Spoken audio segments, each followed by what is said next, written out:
बिस्मिल्लाहिर्रहमानिर्रहीम सल्लल्लाहु अला Muhammad. Dear students, class 10th chapter number 6 start करने जा रहे हैं हम। चैप्टर का नेम है वेक्टर्स इन प्लेन। इस चैप्टर को शुरू करने से पहले कुछ बुनियादी कंसेप्ट्स हैं जिनका हमें जानना ज़रूरी है कि वेक्टर्स ड्रॉ किस तरह किया जाता है, रेक्टेंगुलर कंपोनेंट्स कौन कौन से होते हैं, इसी तरह स्केलर्स एंड वेक्टर्स और रिप्रेजेंटेशन ऑफ वेक्टर्स। जो साइंस के स्टूडेंट्स हैं उन्होंने तो फिज़िक्स के अंदर इसको काफ़ी हद तक पढ़ा होगा 9th क्लास के अंदर, लेकिन जो आर्ट्स के स्टूडेंट्स हैं उनके लिए इसको समझना अज़हद ज़रूरी होगा। साइंस वालों का भी रिव्यू हो जाएगा। तो सबसे पहला टॉपिक है रेक्टेंगुलर कोऑर्डिनेट प्लेन। अब ये कोऑर्डिनेट प्लेन क्या होती है? तो कोऑर्डिनेट प्लेन, अगर हम दो एक्सिस ड्रॉ करें, एक वर्टिकल एक्सिस और एक हॉरिजॉन्टल एक्सिस। ये हॉरिजॉन्टल एक्सिस जो है इसे हम क्या कहते हैं? X axis. और ये क्या है हमारा? वाई एक्सिस, यानी ये वाई और ये वाई डैश। ओके, ये 8th क्लास में भी आपने किया हुआ है। अब जिस पॉइंट के ऊपर ये दोनों आपस में मिल रही होती हैं, इस पॉइंट को हम क्या बोलते हैं? ये पॉइंट कहलाता है ओरिजिन। और ओरिजिन के जो ऑर्डिनेट्स होते हैं हमेशा वो क्या होते हैं? 0 और 0। यहाँ पे यानी x की वैल्यू भी 0 और y की वैल्यू भी 0 होती है। इसमें याद रखिएगा, किसी भी जो रेक्टेंगुलर प्लेन है या कोऑर्डिनेट प्लेन है ये, उसमें किसी भी पॉइंट को जाहिर करने के लिए ऑर्डर्ड पेयर की सूरत में उसको जाहिर किया जाता है।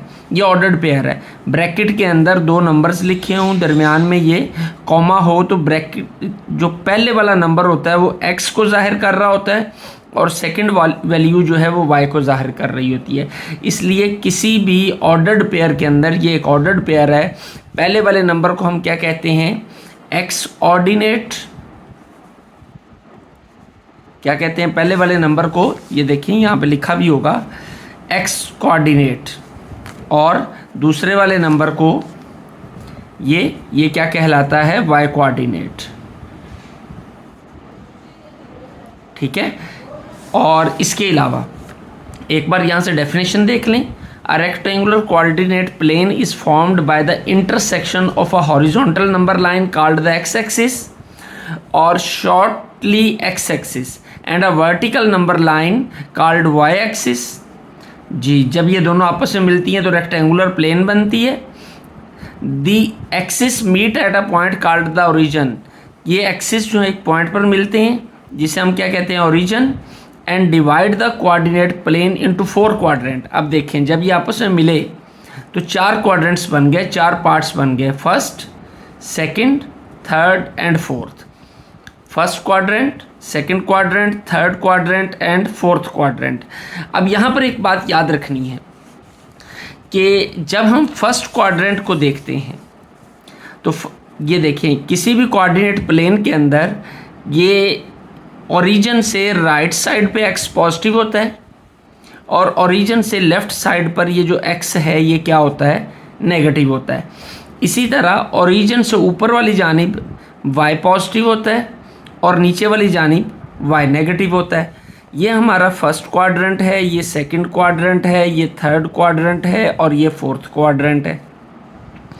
तो ये वैल्यूज़ भी हम लिख लेते हैं। जो नंबर लाइन जिस तरह हम बनाते हैं, इधर को माइनस होगा और y ऊपर को प्लस और y नीचे को माइनस, इस तरह। ठीक है। अब देखिए, जब हम फर्स्ट क्वाड्रेंट की बात करते हैं तो फर्स्ट क्वाड्रेंट के अंदर ये पोर्शन आता है, ये वाला। इसमें देखें x भी पॉजिटिव है और y भी पॉजिटिव है, यानी इस क्वाड्रेंट के अंदर x भी पॉजिटिव आएगा और y भी पॉजिटिव आएगा। ये बातें याद रखने वाली हैं। फर्स्ट क्वाड्रेंट में x की वैल्यू भी पॉजिटिव होती है और y की वैल्यू भी पॉजिटिव होती है। इसी तरह जब हम सेकंड क्वाड्रेंट की बात करते हैं तो ये वाला पोर्शन है। तो सेकंड क्वाड्रेंट में देखें x नेगेटिव है, यहाँ भी देखें x नेगेटिव और y पॉजिटिव है। ठीक है। तो इसमें फिर सेकंड क्वाड्रेंट में x नेगेटिव और y क्या होगा? पॉजिटिव। जब हम थर्ड क्वाड्रेंट की बात करते हैं तो थर्ड क्वाड्रेंट में देखें ये x भी नेगेटिव और ये y भी नेगेटिव। ठीक है, यानी x भी नेगेटिव होता है थर्ड क्वाड्रेंट में और y भी नेगेटिव होता है। इसी तरह जब हम फोर्थ क्वाड्रेंट में आ जाते हैं तो फोर्थ क्वाड्रेंट में x पॉजिटिव और y नेगेटिव होता है। ये बातें याद रखने वाली हैं, क्वेश्चन की सोल्यूशन के पॉइंट ऑफ व्यू से ये बहुत इंपॉर्टेंट है। अब यहाँ पर हम एक एग्जाम्पल सेट करते हैं। ये 3 2 एक पॉइंट है और हमें कहा जाता है कि बताएं ये किस क्वाड्रेंट के अंदर आएगा। अब हम चेक करते हैं कि 3 भी पॉजिटिव है, 2 भी पॉजिटिव है। जब दोनों पॉजिटिव हैं तो इसका मतलब है कि x भी पॉजिटिव y भी पॉजिटिव, तो ये फिर किस क्वाड्रेंट में x भी पॉजिटिव और y भी पॉजिटिव होता है? वो होता है फर्स्ट क्वाड्रेंट, यानी फर्स्ट क्वाड्रेंट में दोनों पॉजिटिव होते हैं। ठीक है, अगर इसी तरह ये पॉइंट होता -3 और 4, यानी x नेगेटिव है y पॉजिटिव है, तो x नेगेटिव किस में होता है? सेकंड में, और y पॉजिटिव। अगर ये पॉइंट इस तरह हो जाता 3 -5, यानी x पॉजिटिव y नेगेटिव, तो x पॉजिटिव y नेगेटिव किस में होता है? फोर्थ क्वाड्रेंट में होता है। ये डायग्राम जो है इसको आपको अच्छे तरीके से याद करना होगा ताकि आप ये कैलकुलेशंस जो है इन पॉइंट की एग्जैक्ट पोजीशन जो है उसको फाइंड आउट कर सकें। तो चलते हैं फर्स्ट क्वेश्चन की जानिब। फर्स्ट क्वेश्चन हमारा क्या है? Name the quadrant in which each point lies. ये देखें 4 पार्ट हमें दिए गए हैं और हमें कहा गया है कि बताएं ये किस क्वाड्रेंट के अंदर लाई करेगा। तो देखते हैं जी, ये हमने क्वेश्चन लिखा, यहाँ पे हम छोटी सी कोऑर्डिनेट प्लेन बना लेते हैं।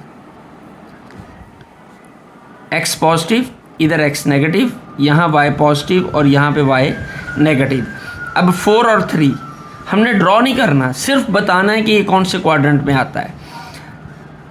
जो x भी पॉजिटिव और y भी पॉजिटिव, तो दोनों पॉजिटिव कौन से क्वाड्रेंट में होते हैं? फर्स्ट क्वाड्रेंट में। तो यहाँ पे हम लिख देंगे फर्स्ट क्वाड्रेंट। ठीक है, इसको चेक करें, x पॉजिटिव है y नेगेटिव है, तो x पॉजिटिव और y नेगेटिव कहाँ पे होता है? ये x पॉजिटिव है, ये y नेगेटिव है, तो ये वाला क्वाड्रेंट कौन सा होगा? Fourth quadrant. इसी तरीके से नेक्स्ट -6 और 2, यानी x नेगेटिव और y पॉजिटिव, तो x नेगेटिव कहाँ पे है? ये x नेगेटिव है, y पॉजिटिव ये है, तो ये वाला क्वाड्रेंट आ गया। तो ये कौन सा है? सेकंड क्वाड्रेंट जी। आगे x भी नेगेटिव और y भी नेगेटिव, तो x नेगेटिव कहाँ पे है? ये है, और y नेगेटिव ये है, तो इन दोनों के दरमियान ये वाला पोर्शन है, तो इट मीन्स ये कहाँ पर आएगा? ये थर्ड क्वाड्रेंट के अंदर आ जाएगा ये पॉइंट। इस तरह हमारा फर्स्ट क्वेश्चन कंप्लीट हो गया। Question number 2, plot the following points on the coordinate plane. Coordinate plane के ऊपर पहले क्वेश्चन के अंदर हमने क्या करना था कि सिर्फ ये बताना था कि ये पॉइंट्स जो हैं किस क्वाड्रेंट के अंदर लाई कर रहे हैं, यानी किस क्वाड्रेंट में आ रहे हैं। वो हमने सिर्फ क्वाड्रेंट का नाम लिख दिया। लेकिन अब इस क्वेश्चन में वो कह रहा है प्लॉट करें, यानी ड्रॉ करें इन पॉइंट्स को। कहाँ पर? On the coordinate plane, coordinate plane के ऊपर, यानी हमें ये बताना है कि यहाँ पर आ रहा है ये पॉइंट, ड्रॉ करके बताना है। तो चेक करें, मैंने एक कोऑर्डिनेट प्लेन पहले से बना ली है। ठीक है, अब हमारा फर्स्ट पॉइंट है 3 और -3, यानी x3 y -3, ए नाम है इसका पॉइंट का, x3 y -3। तो सबसे पहले हम ढूंढते हैं कि x3 कहाँ पे है। ये x एक्सिस है और x एक्सिस के ऊपर 3 ये आ गया, और y क्या है? -3, तो y -3 कहाँ पर होगा जी? ये y वाली लाइन है, तो इसके ऊपर ये -3 है, तो इसको भी सीध में डॉटेड हम नीचे ले आएंगे। बेहतर है कि स्केल रख के लाएं, और इधर से भी ये हम सीध में ले आएंगे। तो ये जो पॉइंट है ना, ये हमारा A है 3 और -3, जहाँ पर ये दोनों मिलेंगे। ओके, ये अब B पॉइंट, अब B पॉइंट पे क्या है? x -3 और y +3, यानी पहले हमें x -3 देखना है। तो x एक्सिस पे -3 कहाँ पे है? ये।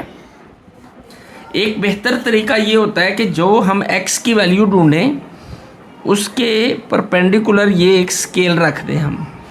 ये x-3 है तो y कितना था, y3, ये देखें ये 3, तो x-3 से हम ऊपर जाएंगे और y के बिल्कुल सामने, ये देखें डॉट लगाने की भी ज़रूरत नहीं है, ये बिल्कुल सामने इस तरह डॉट लगा देंगे।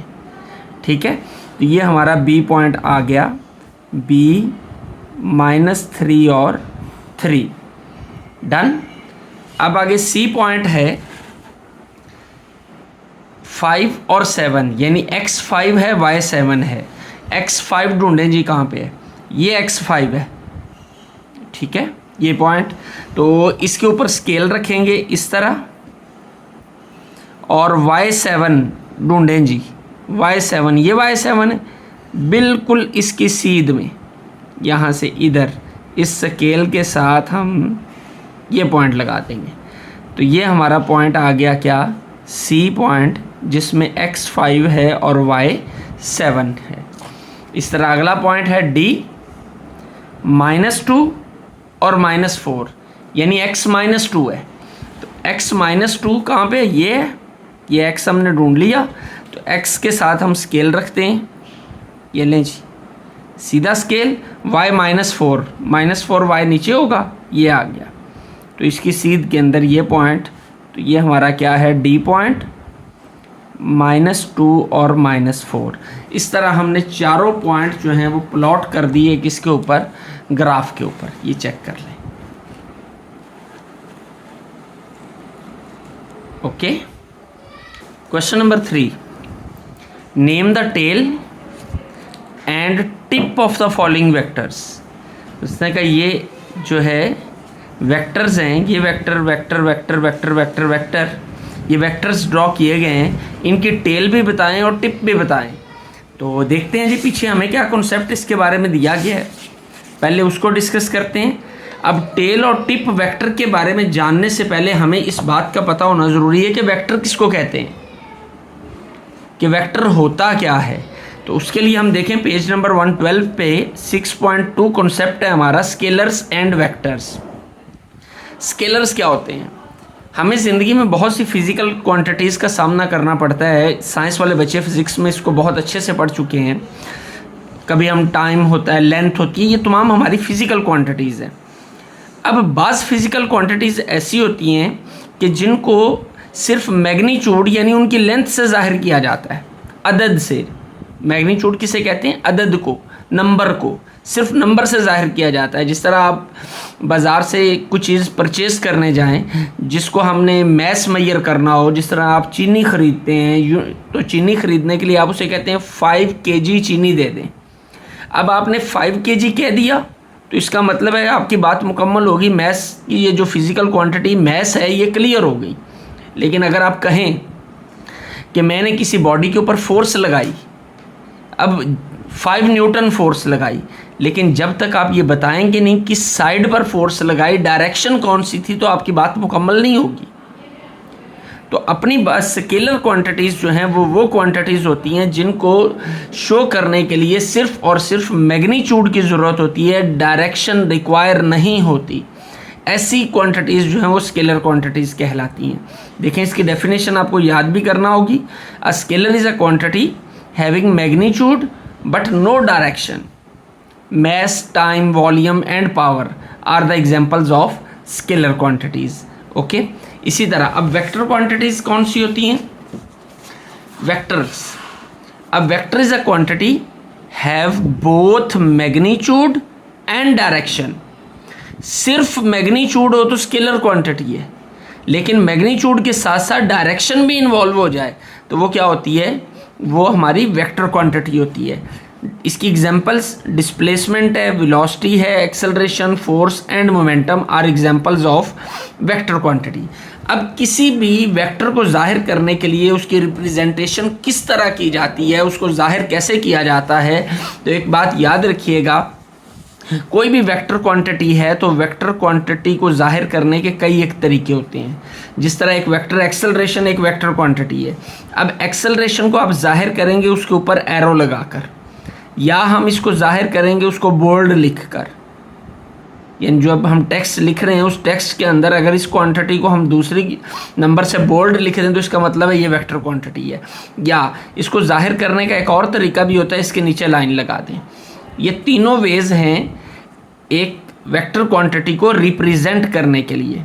ओके, अब फर्ज कर लें मेरे पास एक ए वेक्टर है, तो ए वेक्टर है जिसका मैग्नीट्यूड जो है या जिसका मैग्नीट्यूड जो है वो 5 है। इस ए वेक्टर का मैग्नीट्यूड 5 है और साथ में इसके विद डायरेक्शन यानी डायरेक्शन भी है इसकी। तो इसको कैसे ड्रॉ करेंगे, कैसे शो करेंगे? मैग्नीट्यूड तो जाहिर हो जाता है लेंथ से, लेकिन डायरेक्शन कैसे जाहिर होती है? तो भाई हम एक वेक्टर इस तरह एक एरो टाइप ड्रॉ करेंगे, ठीक है। ये जो लेंथ है यहाँ से लेकर यहाँ तक, इस एरो की जो लेंथ है वो इस मैग्नीट्यूड को जाहिर कर रही है, और ये एरो का जो साइन है वो इस वेक्टर की डायरेक्शन को जाहिर कर रहा है। ओके, ये जो लेंथ है यहाँ से यहाँ तक ये किसको जाहिर कर रही है? मैग्नीट्यूड को। और ये एरो साइन किसको जाहिर कर रहा है? डायरेक्शन को। तो इस तरह हम किसी वेक्टर को रिप्रेजेंट करते हैं। इससे आगे मज़ीद एक्सप्लेनेशन जो है वो जैसे जैसे हम एक्सरसाइज को सॉल्व करते जाएंगे मज़ीद क्लियर करते जाएंगे। अब किसी भी वेक्टर के अंदर, ये एक वेक्टर है, किसी भी वेक्टर के अंदर जो टेल होती है, जो टेल होती है उसे हम क्या कहते हैं? Initial point. यानी यहाँ से वेक्टर शुरू हो रहा है, ठीक है, इसे टेल भी कहते हैं। जिधर एरो नहीं है ये टेल है, इसे टेल कहते हैं और इनिशियल पॉइंट भी कहते हैं। और दूसरी तरफ जहाँ पर आपकी टिप होती है, ये टिप है जहाँ पे एरो बना होता है, इसे क्या कहा जाता है? टिप या टर्मिनल पॉइंट। ओके, टिप या टर्मिनल पॉइंट। देख लें यहाँ पे द टेल पॉइंट ए, ये टेल जो पॉइंट ए पर है इस वेक्टर की, is called the initial point, and the tip point B, और ये जो टिप है is called the terminal point of vector AB. The initial point of a vector is also taken as origin of the vector. Ji, initial point जो है वो origin भी कहलाता है। अब जी यहाँ पर कुछ प्रॉपर्टीज़ हैं वेक्टर्स की। जी, पहली प्रॉपर्टीज़ ये हैं कि फ़र्ज़ कर लें जी आपके पास एक वेक्टर है, ये वाला ए वेक्टर है, इसका नाम ए वेक्टर है। आप इसका नेगेटिव लेना चाहते हैं, यानी आप माइनस ए लेना चाहते हैं, माइनस ए वेक्टर, वेक्टर का माइनस लेना चाहते हैं। मैं सिंपल एक मैग्नीट्यूड या एक नंबर हो ना, मैग्नीट्यूड नंबर को ही कहते हैं, एक नंबर है, इसका नेगेटिव लेना है तो सिंपल -2 हो जाएगा, कोई ज़रूरत ही नहीं किसी और चीज़ की, ये नेगेटिव हो गया किसी नंबर का। लेकिन जब आप वेक्टर सेंस में बात करते हैं तो वेक्टर सेंस में नेगेटिव का साइन जो है ये ऑपोजिट डायरेक्शन को जाहिर करता है, ऑपोजिट डायरेक्शन। यानी किसी वेक्टर का नेगेटिव लेते हुए, जब भी किसी वेक्टर का नेगेटिव लेते हैं, फ़र्ज़ कर ये एक ए वेक्टर है, इसी का हमने नेगेटिव लिया यानी इसके साथ माइनस लगा दिया, तो इस सेंस में उसके मैग्नीट्यूड पे फ़र्क नहीं पड़ता, उसका मैग्नीट्यूड उतने का उतना ही रहता है, जितना ये है उतनी ही ये होगी। लेकिन ये नेगेटिव का साइन जो है इसके डायरेक्शन को अपोजिट कर देगा कि पहले ये इधर को डायरेक्टेड था, अब ये इस तरफ को डायरेक्शन आ गई, कि डायरेक्शन अपोजिट हो जाएगी। Negative signs always change the direction of a vector. Okay, आकार जो है इधर को मूव कर रही है, वेलोसिटी कितनी है उसकी 5 मीटर पर सेकेंड, तो हम कहते हैं नहीं जी उसकी वेलोसिटी हमने नेगेटिव करनी है तो उसकी डायरेक्शन चेंज हो जाएगी, कार इधर की बजाय इधर को जाएगी। ओके, तो चेक करें, a vector that has the same magnitude, इनका मैग्नीट्यूड सेम होता है as the given vector but opposite direction, लेकिन उसके डायरेक्शन ओपोजिट हो जाए, पहले इधर है फिर इधर, is called the negative of a vector. Okay, ये पॉइंट इजी था, समझ में आ गया। अब दो वेक्टर्स कब इक्वल होते हैं? मैं कहता हूं कि equal vectors, two vectors are said to be equal, दो वेक्टर्स जो हैं वो इक्वल होंगे अगर उनका मैग्नीट्यूड भी बराबर है, मैग्नीट्यूड भी इक्वल है और उनकी डायरेक्शन भी सेम है। अगर दो वेक्टर्स का मैग्नीट्यूड भी सेम हो और उनकी डायरेक्शन भी सेम हो, इन दैट सेंस वो दोनों वेक्टर्स क्या कहलाते हैं? Equal vectors. देखते हैं definition. Two vectors A and B are equal if they have the same magnitude and direction, यानी उनका डायरेक्शन और मैग्नीट्यूड सेम हो, regardless of the position of their initial point. हाँ, इनिशियल पॉइंट उनका कहीं भी हो सकता है, इससे रिगार्डलेस हमने बात करनी है। दस A is equal to B in figure 6.3, ये फिगर है, दोनों जो है हमारे इक्वल वेक्टर्स हैं। अच्छा जी, नल आर जीरो वेक्टर। अब जीरो वेक्टर कौन सा होगा? जीरो वेक्टर ऐसा वेक्टर होता है जिसका मैग्नीट्यूड जीरो होता है। तो जब मैग्नीट्यूड जीरो है तो वेक्टर तो एग्जिस्ट ही नहीं करेगा, क्योंकि ये लाइन मैग्नीट्यूड को जाहिर करती है। तो ऐसे वेक्टर को हम क्या कहते हैं? जो नल आर जीरो वेक्टर। मज़ीद एक्सप्लेनेशन से पहले हम एक्सरसाइज में बढ़ते हैं और क्वेश्चन नंबर 3 को सॉल्व करते हैं, फिर आगे इसकी एक्सप्लेनेशन मज़ीद करेंगे। जी, question number 3, name the tail and tip of the following vectors. कि इन वेक्टर्स की हमने टेल भी बतानी है और टिप भी बतानी है, यानी उसका नेम बताना है। तो ये जो पहला है, इसकी टेल क्या है? टेल बी है और टिप क्या है? वो ए है। इसी तरह इसकी टेल पी है और टिप क्या है? क्यू है। इसी तरह दीगर इनकी आपने कर लेनी है और कमेंट सेक्शन में इसका आपने बताना भी है कि कौन सी इनकी टेल और टिप कौन सी है। ओके, अगर हो सके तो इसको आपने मेंशन करना है कमेंट सेक्शन के अंदर। क्वेश्चन नंबर 4 की जानिब बढ़ते हैं। क्वेश्चन नंबर 4, अहम काम यहाँ से शुरू हो रहा है, तवज्जो आपकी भरपूर चाहिए होगी।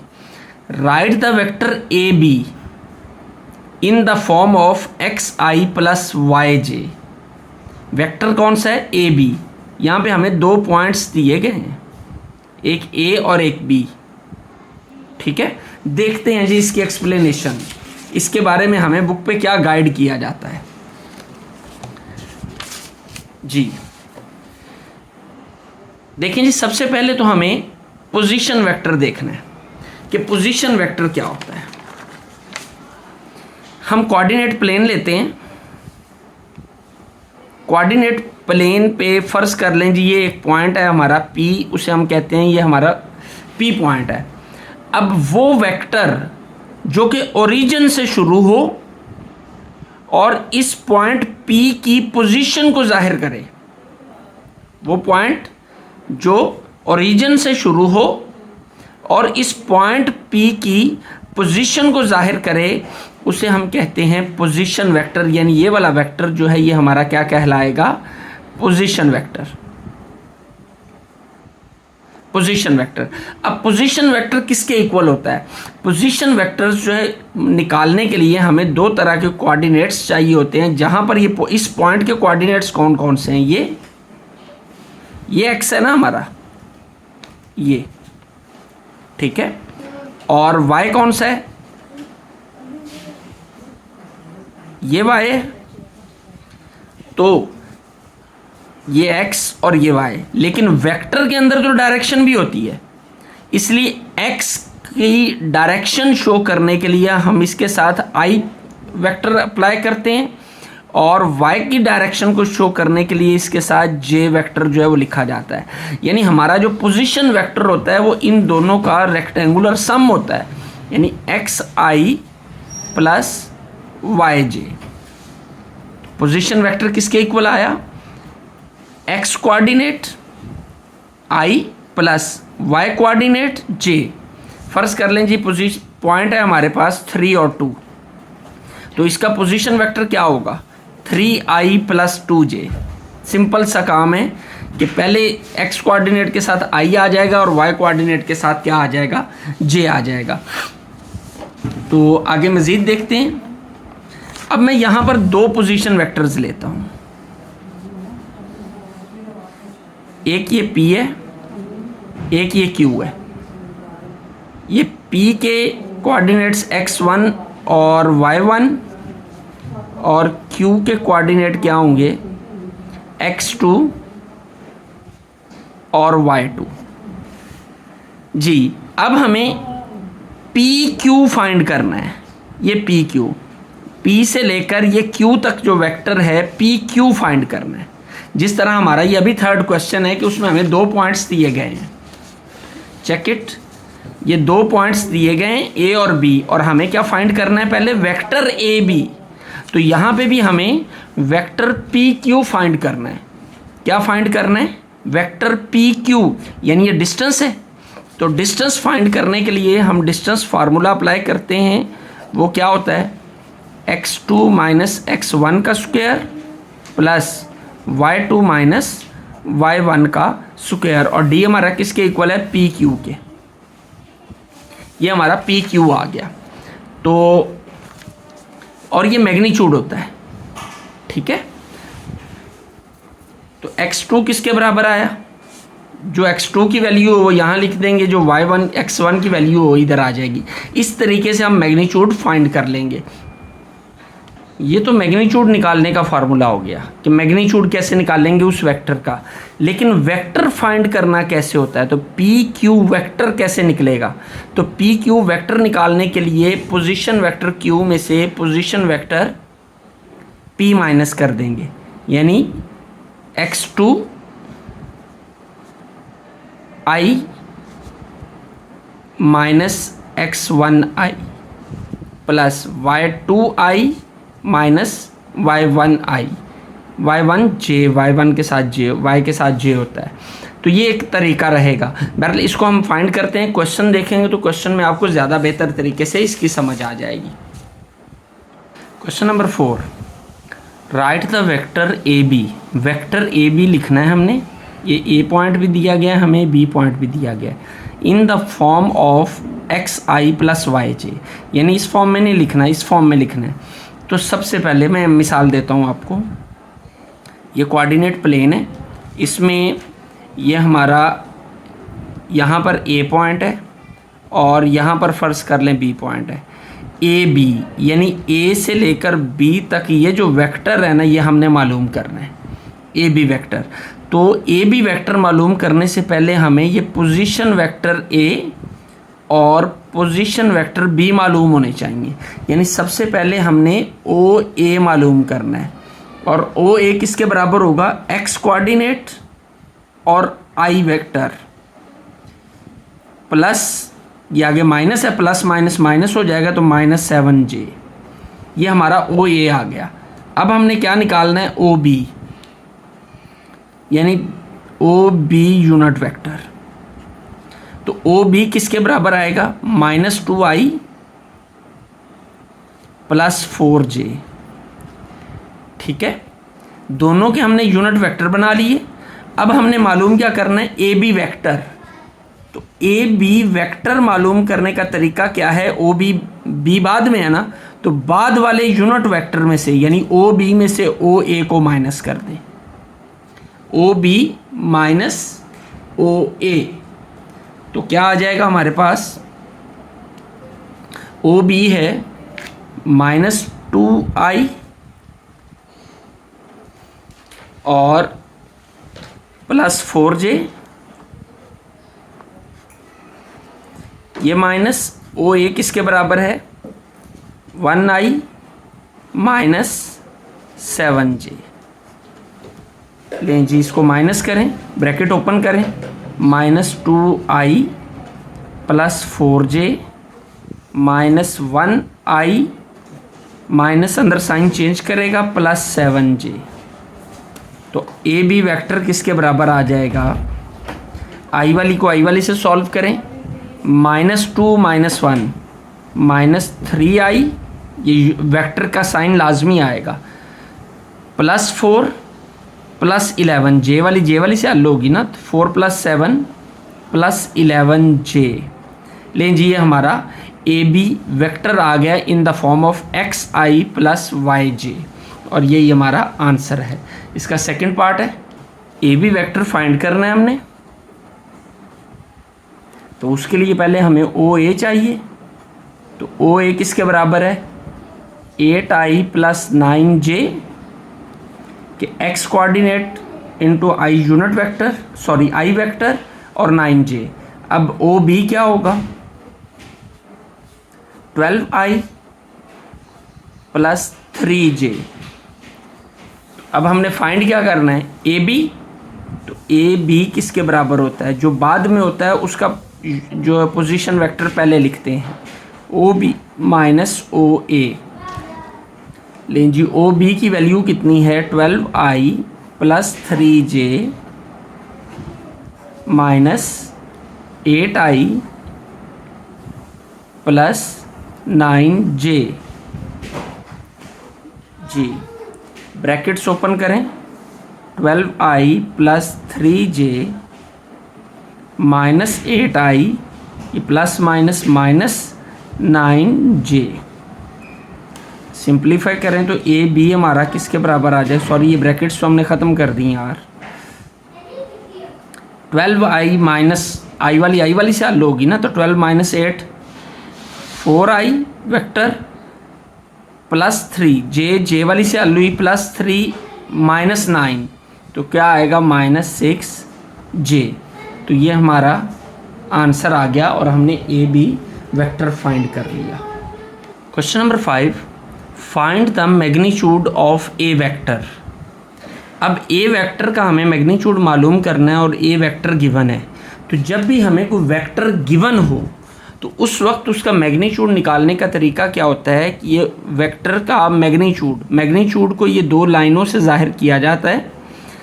देखें, ये ए है ना, ए वेक्टर है। मैग्नीट्यूड को जाहिर करने के दो तरीके हैं, या तो सिंपल ए लिख दें या इसके ऊपर एरो लगाकर इर्द गिर्द ये लगा दें दो लाइंस, तो ये मैग्नीट्यूड को जाहिर करेगा।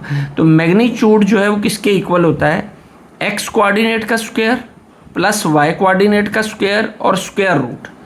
तो फिर ये ए का मैग्नीट्यूड किसके बराबर होगा, ये ए वेक्टर, और उसका मैग्नीट्यूड बराबर होगा एक्स का स्क्वायर प्लस वाई स्क्वायर, और एक्स किसके बराबर है -3, तो आ जाएगा -3 स्क्वायर प्लस वाई किसके बराबर है 2, तो 2 का स्क्वायर। तो क्या आएगा -3 का स्क्वायर माइनस का स्क्वायर प्लस 3 का स्क्वायर 9 प्लस 4, तो square root 13 is the magnitude of A vector. ये हमारा आंसर निकल आया। Second part, a is equal to 4i minus 3j। तो इसका मैग्नीट्यूड लेना है, तो a का मैग्नीट्यूड किसके बराबर होगा, X square plus Y square, इसका स्क्वायर रूट वैल्यूज पुट करें, x इज इक्वल टू 4, तो 4 का स्क्वायर प्लस y किसके बराबर है -3 के, y की जगह पर -3 का स्क्वायर और ये स्क्वायर रूट, 4 का स्क्वायर 16 प्लस -3 का स्क्वायर 9। ये जब याद रखना है कि माइनस का भी स्क्वायर है, तो माइनस का स्क्वायर प्लस होता है, 3 का स्क्वायर 9 होता है। बाज़ बच्चे पता क्या करते हैं, इसको कैलकुलेटर से फाइंड करते हैं, और कैलकुलेटर से फाइंड करते हुए भी गलत कर देते हैं। क्यों, कैसे गलत करते हैं, वो यूँ लिखते हैं, पहले माइनस लिखते हैं, फिर 3 और फिर स्क्वायर, इसका स्क्वायर लेते हैं और कैलकुलेटर बताता है -9, और कहते हैं सर कैलकुलेटर कह रहा है -9 आंसर आता है, आप कहते हैं कि +9 आंसर आता है। तो बेटा आप कैलकुलेटर से जब सॉल्व कर रहे हो तो उसको में मेंशन गलत कर रहे हो। आप कैलकुलेटर को जो डायरेक्शन दे रहे हैं उसमें आप बता रहे हैं कि ये स्क्वायर माइनस का नहीं है, बल्कि ये स्क्वायर सिर्फ 3 का है। अगर आप कैलकुलेटर को इस तरह डायरेक्शन दें कि पहले ब्रैकेट लगाएं, फिर -3 लिखें, फिर स्क्वायर लिखें, जैसे एक्चुअल में ये है, तो उस सूरत में कैलकुलेटर हमेशा आपको +9 आंसर ही देगा। तो कैलकुलेटर का यूजेज भी आपको सीखना चाहिए। जल्द इंशाल्लाह मैं अपने चैनल पर भी इस पर वीडियोस अपलोड करूंगा, तो लाजमी देखिएगा, सीखें कैलकुलेटर का यूज़। और स्पेशली कैलकुलेटर अब आपके पास जो होना चाहिए इस लेवल के ऊपर आकर, वो फुल फंक्शन कैलकुलेटर होना चाहिए। फुल फंक्शन कैलकुलेटर रिकमेंड कर रहा हूँ आपको मैं। एक बार ले लेंगे तो दुआएं देंगे कि आपकी बहुत सी कैलकुलेशंस जो हैं बड़ी आसानी से हल हो जाएंगी। जब आपको बोर्ड जो है वो अपॉर्चुनिटी देता है कि आप यूज़ करें, तो आप भाई करना चाहिए आपको। अब ये क्या आएगा, 25 का स्क्वायर रूट, ठीक है, तो 25 का स्क्वायर रूट किसके बराबर होता है, ये 5 के। तो मैग्नीट्यूड कितना निकल आया हमारा 5, ये हमारा आंसर है। थर्ड पार्ट की जानिब चलते हैं भाई। थर्ड पार्ट है भाई, a vector is equal to 1/2i plus 3/2j। तो तरीक़ाकार वही है कि फार्मूला हमारा क्या है, X square plus Y square का स्क्वायर रूट, वैल्यूज़ पुट करें, एक्स किसके बराबर है 1/2 के, तो भाई लिख देते हैं 1/2 का स्क्वायर प्लस y किसके इक्वल है 3/2 के, तो आ जाएगा 3/2 का स्क्वायर। लें जी, ये क्या आएगा 1 का स्क्वायर 1, 2 का स्क्वायर 4 प्लस 3 का स्क्वायर 9 और 2 का स्क्वायर 4। डिनोमिनेटर सेम है तो क्या आएगा 1 + 9। लें जी, एलसीएम ले लिया हमने, तो ये किसके इक्वल आएगा 10√4 जी। अब देखें ज़रा, 10 का स्क्वायर रूट तो नहीं होता, वो तो एज इट इज़ आ जाएगा ओवर 2 का स्क्वायर रूट भी है तो ये 4 का स्क्वायर रूट भी है, वो किसके इक्वल होता है 2 के। तो 10√2 ये हमारा आंसर आ जाएगा इस क्वेश्चन का। तो वीडियो खासी लंबी होगी, अप्रॉक्सीमेटली 35 मिनट की हो चुकी है। तो यकीनन आपने इन क्वेश्चंस को बहुत अच्छे से समझा होगा। मैंने बड़ी डिटेल में इन कॉन्सेप्ट्स को क्लियर करने की आपको कोशिश की है। तो अगर आपको वीडियो पसंद आती है, और यकीनन आती है, I am proud of my self, तो यकीनन आपको पसंद आती है तो लाइक और शेयर करना ये मेरा हक बनता है कि आप कमेंट सेक्शन के अंदर जाएं और वहाँ पर अपनी जज्बात का इजहार करें, हौसला अफजाई मेरी करें, ताकि मैं मज़ीद जोश से, मज़ीद जज्बे से आपके लिए मज़ीद वीडियोस नए नए कॉन्सेप्ट्स के ऊपर तैयार करूं और आपकी इल्म की प्यास को बुझाने में किरदार अदा करूं। एक बार लाजमी चेक करें कि अगर अभी तक आपने चैनल को सब्सक्राइब नहीं ना किया तो सब्सक्राइब कर दें, बेल आइकॉन का बटन प्रेस कर दें। कि अक्सर ऐसा होता है कि आप चैनल को विज़िट भी कर रहे होते हैं, चैनल यूट्यूब अपने एल्गोरिदम प्रोसेस के तहत मेरी वीडियोस भी आप तक शो कर रहा होता है, लेकिन चैनल हमने लाइल्मी की वजह से या तवज्जो ना होने की वजह से सब्सक्राइब नहीं किया होता। तो काइंडली चैनल सब्सक्राइब करें, इसमें मेरा फ़ायदा होगा, और मेरा फ़ायदा होगा तो मैं आपका और बेहतर अंदाज में फ़ायदा करूँगा। अल्लाह आपका हामी नासिर हो। अस्सलाम वालेकुम।